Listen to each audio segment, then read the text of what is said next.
কোরবানি সম্পর্কিত 20টি গুরুত্বপূর্ণ প্রশ্ন উত্তর শাইখ আহমদুল্লাহ। চলুন দেখে নেওয়া যাক। লোন করে কোরবানি করা যাবে কিনা, কোরবানির গোশত 3 দিনে বেশি রাখা জায়েজ আছে কিনা, কোরবানির গোশত কতদিন রেখে খাওয়া যাবে, ফ্রিজে রেখে খাওয়া যাবে? কেউ পশু ক্রয় করার পর ভাগিদারের সংখ্যা বাড়াতে পারবেন কি না? এর সংক্ষিপ্ত উত্তর হলো যে গরু এবং ওট বড় পশুতে ভাগে কোরবানি দেওয়া যাবে এবং সর্বোচ্চ 7 জন ব্যক্তির তরফ থেকে গরু এবং ওট যথেষ্ট হবে। এটি সংখ্যাগরিষ্ঠ উলামা ইকরামের মত এবং এটি দলিলের দিক থেকে সমৃদ্ধ এবং বিশুদ্ধতর মত। আর কোরবানি ভাগিদারদের সংখ্যা বেজোড় হতে হবে এমন কোনো বাধ্যবাধকতা নেই। জোড় বেজোড় যে কোনো সংখ্যক ভাগিদার হতে পারবেন, সর্বোচ্চ 7 পর্যন্ত। তবে একটি ভাগ একাধিক ব্যক্তি নিতে পারবেন না বা একাধিক ব্যক্তির তরফ থেকে একটি ভাগ হতে পারবে না। আর কোরবানির পশু কেনার পর কেউ যদি ভাগিদারের সংখ্যা বাড়াতে চান তাহলে সেটি তিনি করতে পারবেন। ধরুন 2 জন মিলে কোরবানি করবেন বলে পশু ক্রয় করেছেন, তৃতীয় আরেকজনকে তারা যুক্ত করলেন, এটি জায়েজ আছে। দ্বিতীয় প্রশ্ন হলো, জবের সময় যাদের পক্ষ থেকে কোরবানি করা হচ্ছে তাদের নামের তালিকা পাঠ করা আবশ্যক কিনা? এর সরল এবং সহজ উত্তর হলো এটি জরুরি কিংবা আবশ্যক নয়। কোরবানির গোশত ভাগিদারদের মাঝে যদি অনুমান করে বন্টন করা হয় সেটি উচিত হবে কিনা? এর উত্তর হলো না, এটি উচিত হবে না। বরং যথাসম্ভব পরিমাপ করে সমান হারে সবার মধ্যে বন্টন করা উচিত এবং কর্তব্য। এটা অনুমান করে ভাগ করা উচিত নয়। গোশত কয় ভাগ করতে হবে, 3 ভাগ করা আবশ্যক কিনা? এর উত্তর হলো যার যার ভাগের গোশতকে তিনি 3 ভাগে বিভক্ত করে বন্টন করা বা ব্যবহার করা এটি মুস্তাহাব। 1 ভাগ নিজের জন্য, 1 ভাগ আত্মীয় স্বজন প্রতিবেশী তাদের জন্য, এমনকি যিনি কোরবানি করেছেন এমন কাউকে উপহার হিসেবে পাঠানো যেতে পারে। আরেক ভাগ হলো গরিব, অভাবী, দুঃখী মানুষদের জন্য। কিন্তু এই 3 ভাগ করাটা জরুরি কিংবা আবশ্যক নয়। এটাকে হেরফের বা কমবেশ করাতে কোনো অসুবিধা নেই। 3 ভাগে করতে পারলে উত্তম এবং ভালো। আপনি চাইলে গরিবকে একটু বাড়িয়ে দিলেন কিংবা প্রতিবেশীদের জন্য একটু বেশি রাখলেন কিংবা আপনি নিজের জন্য একটু বেশি রাখলেন, তাতে কোরবানির কোনো অসুবিধা হবে না। হলো ঋণ করে কোরবানি করা যাবে কিনা? এর সরল উত্তর হলো ঋণ করে কোরবানি করা যাবে যদি আপনি পরবর্তী ঋণ পরিশোধের ব্যবস্থা থাকে, আপনি সেই জায়গা থেকে ঋণ পরিশোধ করে দিবেন, এরকম আশা যদি থাকে আপনি অবশ্যই ঋণ করে কোরবানি করতে পারেন। মৃত ব্যক্তির তরফ থেকে কোরবানি করা যাবে কিনা? যদি যায় তাহলে তার গোশত বন্টনের পদ্ধতি কি হবে? এর উত্তর হলো মৃত ব্যক্তির তরফ থেকে কোরবানি করা যাবে। নবী করিম সাল্লাল্লাহু আলাইহি সাল্লামের তরফ থেকে আলী রাদিয়াল্লাহু তাআলা কোরবানি করেছেন। অতএব নিজের মা, বাবা কিংবা অন্য কোনো আত্মীয় স্বজনের তরফ থেকে যারা মৃত্যুবরণ করেছেন তাদের তরফ থেকে আপনি কোরবানি করতে পারেন। আর এই কোরবানির গোশত বন্টনের বিধান হলো, যিনি মৃত ব্যক্তির তরফ থেকে কোরবানি করছেন যার অর্থ দিয়ে, এই গোশতটা তার, তিনি এটিকে তার মতো করে ব্যবহার করবেন। 3 ভাগে ভাগ করে নিজের গোশতের মতো করে এটাকে বন্টন করা মুস্তাহাব।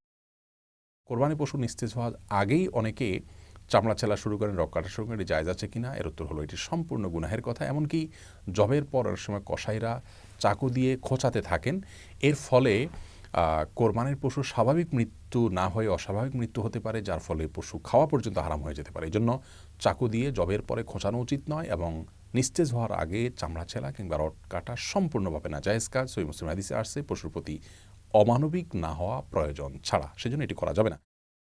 কোরবানি গোশত কতদিন রেখে খাওয়া যাবে, ফ্রিজে রেখে খাওয়া যাবে কিনা? এর উত্তর হলো যে কোরবানি গোশত ফ্রিজে রেখে খাওয়া যাবে এবং কতদিন রেখে খাবেন এটি একান্তই আপনার ব্যাপার। এক্ষেত্রে শরীয়ত কোনো সীমানা নির্ধারণ করে দেয়নি যে এর মধ্যে কোরবানি গোশত খেয়ে শেষ করতে হবে। কোন সময় থেকে কোরবানি করা যাবে? উত্তর হলো ঈদের নামাজ যখন পড়া হবে, যেই এলাকাতে গরুটা জবাই হবে ওই এলাকাতে যখন ঈদের নামাজ শেষ হবে, ঈদের নামাজ শেষ হওয়ার পরপরে কি করা যাবে? কোরবানি করা যাবে। কোন কোন পশু দিয়ে কোরবানি করা যাবে? আপনি হাঁস মুরগি দিয়ে কোরবানি দিলে কোরবানি হবে কিনা? তো এর উত্তর হলো বড় পশুর ভিতরে 3 ধরনের পশু আর ছোট পশুর ভিতরে 3 ধরনের পশু, এগুলো দিয়ে কি করা যাবে? কোরবানি দেওয়া যাবে। বড় পশুর ভিতরে কোরবানি দিতে পারবেন ওট, গরু, মহিষ, এগুলো দিয়ে। মহিষ দিয়ে দিতে পারবেন কিনা এটা নিয়ে উলামায়ে কেরামের ভিতরে সামান্য ইখতিলাফ আছে। অনেকে মহিষকে গরুর অন্তর্ভুক্ত করেছেন, অনেকে করেন নাই। যার কারণে যারা করেছেন তারা বলছেন করা যাবে, যারা করেন নাই তারা বলছেন করা যাবে না। এই জন্য একান্ত অনন্য উপায় না হলে সেদিকে না যাওয়াই ভালো, ইখতিলাফের দিকে।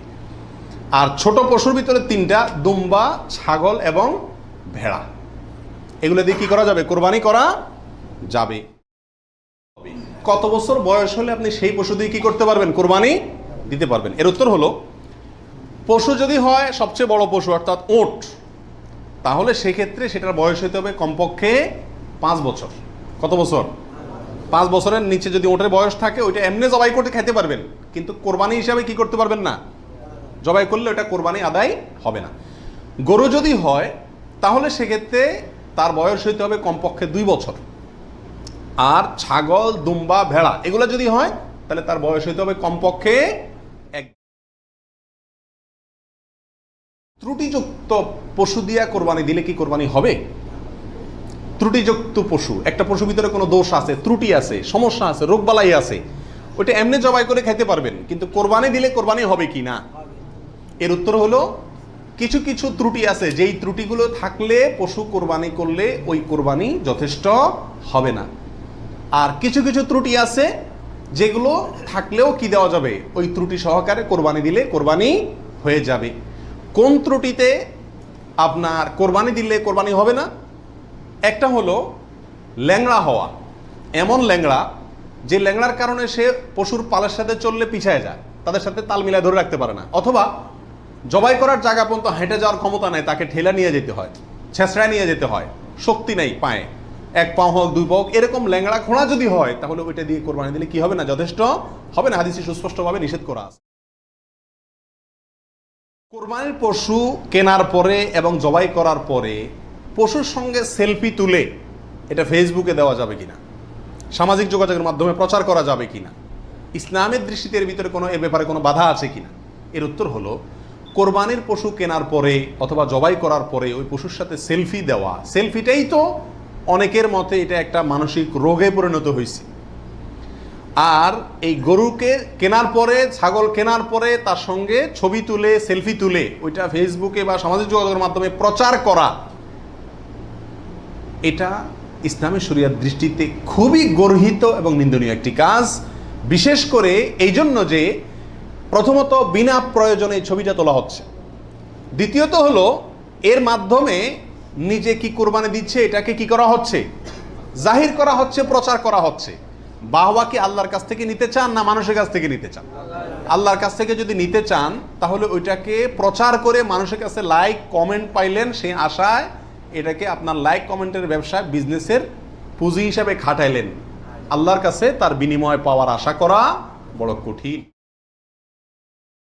লোন করে কোরবানি করা যাবে কিনা, হাওলাত করে, ঋণ করে কোরবানি করা যাবে কিনা? এর উত্তর হলো যাবে, যদি সেই ঋণের টাকাটা দেওয়ার মতো ব্যবস্থা বা ইচ্ছা, সদিচ্ছা থাকে, তাহলে ঋণ করেও কি দেওয়া যাবে, ঋণ করে ভালো কাজ করা যায়। বিয়ের অলিমার গোশত সংগ্রহের জন্য কোরবানি করা যায় আছে কিনা? আমাদের দেশে উল্লেখযোগ্য সংখ্যক বিয়ে হয়ে থাকে কোরবানিদের পরে। আপনারা খেয়াল করবেন, আগদ হয়তো আগে পরে হয়, খাওয়ান দাওয়ানের অনুষ্ঠান হয় কোরবানিদের পরে।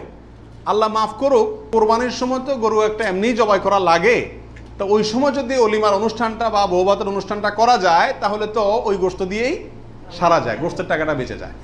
যদি কারোর এরকম উদ্দেশ্য থাকে তাহলে সেক্ষেত্রে তার কোরবানি হবে না। কোরবানির পশু অমুসলিমকে দেওয়া যাবে কিনা? উত্তর হলো কোরবানির গোশত অমুসলিমকে খাওয়ানো যাবে, অসুবিধা নেই। হলো কোরবানির গোশত 3 দিনে বেশি রাখা জায়েজ আছে কিনা? উত্তর হলো জায়েজ আছে। 3 দিনে বেশি রাখা যাবে না এমন কোনো কথা নাই। গোশত শুকায় রাখা জায়েজ আছে কিনা? যে এলাকায় ফ্রিজ নাই তারা শুকায় রাখতে পারবে কিনা? অনেকে বলেন আমাদের দেশে যে কোরবানির গোশত কি কারণ যায় না, শুটকি বানানো যায় না, এতে গরুর কষ্ট হয়, পশুর কষ্ট হয় বা গুনাহ হয়। এগুলা মন গড়া কথাবার্তা, এটা সঠিক নয়। বরং যে কোনোভাবে আপনি চাইলে কি করতে পারবেন, গোশত রাখতে পারবেন। আল্লাহ সুবহানাহু ওয়া তাআলা আমাদের সবাইকে বিশুদ্ধ রূপে সঠিকভাবে কোরবানি করার তৌফিক দান করুন।